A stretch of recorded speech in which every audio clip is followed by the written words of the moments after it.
Okay, guys, joined by Lee Carsley. As ever, raise your hand if you want a question. We've got a microphone available. Go, Alex.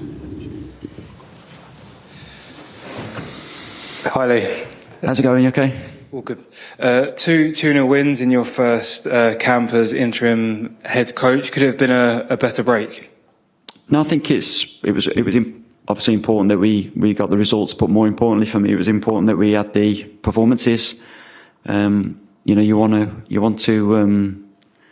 want to stand at the side of the pitch, enjoying watching the team play. Attacking, being exciting. And I thought we had that over the 2 games. To score 4 goals in 2 games is good. I still think we could have done better. I think we've come up against 2 really resilient teams, 2 excellent goalkeepers.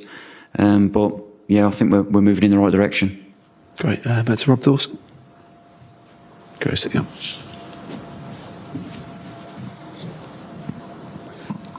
Hi, Lee. Right. Got to ask you about Harry Kane. Extraordinary, really, that on an occasion like tonight, he scores 2 goals of that calibre.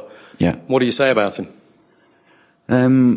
Well, first of all, it's brilliant that he's got the 100 caps tonight, and then to score the 2 goals and the way that he took the goals, outstanding.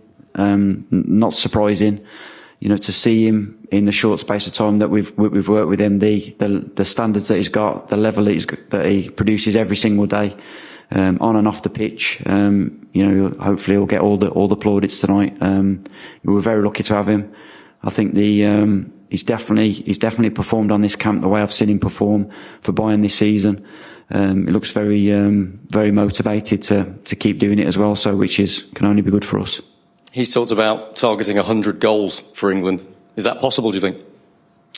I would imagine so. Yeah, I think it's he's still getting into really effective positions. I think we've got a responsibility as well to keep giving him the assists, and I think he's like I say, he's took them 2 goals really well tonight. Maybe could have got 3 or 4. Hey, Lee, just staying on Harry, obviously a lot of the focus is on his goals, but what about how he fits into the way you want to play football? I suppose, could you give a few thoughts on that and how you kind of integrated him? Well, I think he's multifunctional. Obviously, he scores a lot of goals, and that's what he's known for. But the way that he can drop deeper and link the play, the way he creates, overloads in different areas. He's obviously not only a great goal scorer, but a really good footballer as well. I think it's important that we have players around him when he does drop deep that are, running forward, and with pace.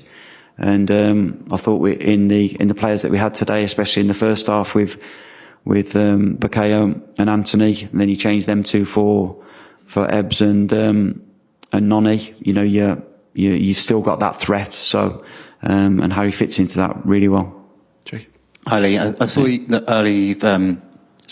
Spoken about being out of your comfort zone still, not feeling comfortable. How do you think that feeling will go away? Do you imagine it will still be there next month? I still have that feeling with the 21s, to be honest. I think it's the responsibility that I feel. I just want the players to do so well. And that pushes you because you want to put them in a position where they're performing really well, playing to the best of their ability. And that puts, I feel that pressure to make sure that we can create opportunities for them to be really effective in effective areas, and hopefully we've done that over the last 2 games. Sorry. Dan.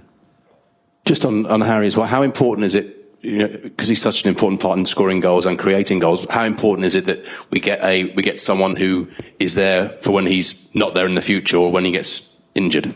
Yeah, I think that goes for every position. I think you always need competition. We need that all over the pitch. I'm thinking about the game tonight, but it weren't long after coming off the pitch where I was thinking, right, we need to start thinking about the next squad now and how that might look, and what players are going to be coming into form and how that's going to pan out. So yeah, competition for places within this squad is very high. I think you will see some movement. I think it's important that we keep freshening it up. We keep moving the squad forward. I think we've got another 2 camps before the World Cup qualifiers start. So it's important that we're in a strong position. Okay, Ollie. Hi, Lee. How's it going? Yeah, good. I watched the footage of Ashley Cole presenting Angel Gomez with his last night. With his cap, and I noticed that he said, out of everybody, he was super happy that Angel Gomez had got that. It's a simple question, really, but what is it about Angel Gomez that you like? I mean, he's obviously a very talented player. Is he a good kid as well? Yeah, he's a great person. Ash mentioned it. He's so, I mean, it's probably a silly thing to say. He absolutely loves football. He loves football. He watches football. He's interested in tactics. He knows all the players in any league.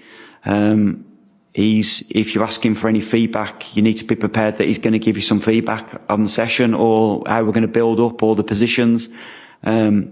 He'll help in terms of, he'll often say, about some build-ups that he's done with other clubs or what he's played against, because obviously he's playing in France, so he sees different things, and he fully deserves it. I think it's good that the performance that you've seen today, we've seen for over the last 3 or 4 years. I think it's important that he keeps working hard like he will do, but he keeps playing over in France, because it's it's going to be a really difficult squad to keep in and to get into. Okay, 3 more to go. Sam, Jonathan, and then at the back. Hello, Lee. You said at the start, when you were first appointed, that you saw Trent as a right back, and that's where you played him. He's obviously had 2 very good games. He's had injuries, and obviously Carl Walker's in his position. Yeah. But how do you see his future with England? Trent's? Yeah. How do I see his future with England? Is he number 1? Or is that can be number 1 right back? 2. Well, I think he's definitely got the ability to be, a player that's really important for the team. I think it's, I want to, if we can try and really create some competition for places. I don't think the player should ever come to camp thinking that the starting 11 is copy and pasted. I think we have to be aware of what they're doing at the clubs, how many games they're playing, the level of games that they're playing in and their form, and then hopefully, picking a team around that. But I think Trent's had a really strong camp. I don't think I'm not surprised by it. The way that he started the season at Liverpool has been outstanding. So he's just taken that into the last couple of games. Jonathan. Hi, Lee. Dublin was a particular type of test, but was this another type of test? Being at home, 0-0, crowd getting a little impatient. I mean, you had to show control and patience, and did you say something at half time to reinforce your messages to the players? No, I reinforced what I thought they were doing in the first half in terms of keeping possession in and around their box, making sure that we've got a little bit of a better shape behind the ball, so we're avoiding being counter-attacked, playing with a little bit more aggression in terms of running forward, making the opposition defend. I thought we were in some really good positions and some situations, just maybe an interception or a nick on the ball stopped us scoring. But I've played in a lot of games like that. Coached a lot of games like that for England, where we have a lot of the ball and just fail to break down. But again, against teams that are very resilient, that would be happy with a 0-0, it's important that we just keep making them defend and keep believing that we're going to score. And I definitely felt that we did that. Hey, congratulations, firstly, on another incredible win. You've started off your campaign with 2 pretty emotional storylines heading into the games. Firstly, how are you able to manage satisfying the fan expectations with staying focused on the task at hand? And are you looking forward to, having a game of football without any dominating subplots? Yeah, I think I think with the squad selection that we picked, having the new players coming in, the younger players with the enthusiasm and the energy that they had was always going to help the squad. And I was really wary of the fact that the team stroke squad was coming off the back of a massive disappointment in the summer, and sometimes that I wouldn't have been too shocked if there had been a bit of a hangover going into the 2 games. I thought the first game in Dublin was a brilliant game to come back to, because anything less than 100% focus in that game, we could have been, that could have been a really sticky game for us. I know myself because I've been on the other end of that playing for Ireland. So, and then tonight Wembley 0-0 first half, but you could see with the reaction from the fans when the half-time whistle went that they were totally behind the team, because they could see that we were pushing on and we were trying to score. And one of the benefits as well, I would imagine as well with this team stroke squad, is that the changes you can make really help. I thought the players that came on, as well as the players that were replaced, with some really positive performances tonight. Okay, last 2, one here, and then Andrew over here, who raised his hand earlier. Hi Lee, just 2 very quick ones. Firstly, Ezri Konsa, is he okay? Yes, I think he is. Yeah, I've not had a chance to see him because I've obviously been doing the press, but he looked okay when I seen him. And just secondly, you talked about maybe freshening the squad up next month. Do you plan to speak to Ben White at all? I'm not planned to. No, not planned to. Because obviously at the moment he's declared himself unavailable. That's not something you might look to explore.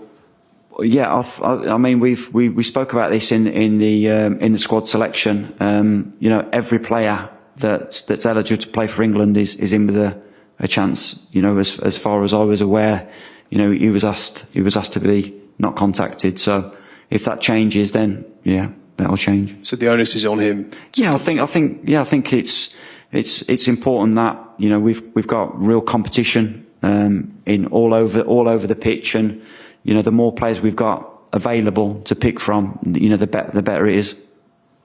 Thank you, Andy. Hello, Lee. Congratulations. You mentioned the substitutes' impact and the threat of Ebbs.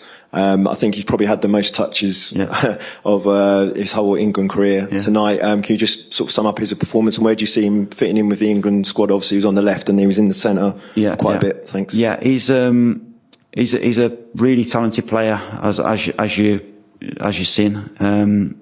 He's trained so well. I think it's such a tough team to get into. I think we have to be patient with him. I think he's going to be important. At the minute, I really like the pace out wide. I think Ebbs is a bit different to. He's still quick himself, but Anthony's a different kind of wide player, as is Bukayo on the other side. So, but the impact he's had in both games is very good. He's a real threat from outside of the box. It would have been great if he could have scored. He had a good shot as well at in Dublin, which you'd expect him to score from. He's got he's such a talented player and such a nice guy as well. That hopefully be an important player for the squad. Thank you very much. Thanks, guys. Thank you.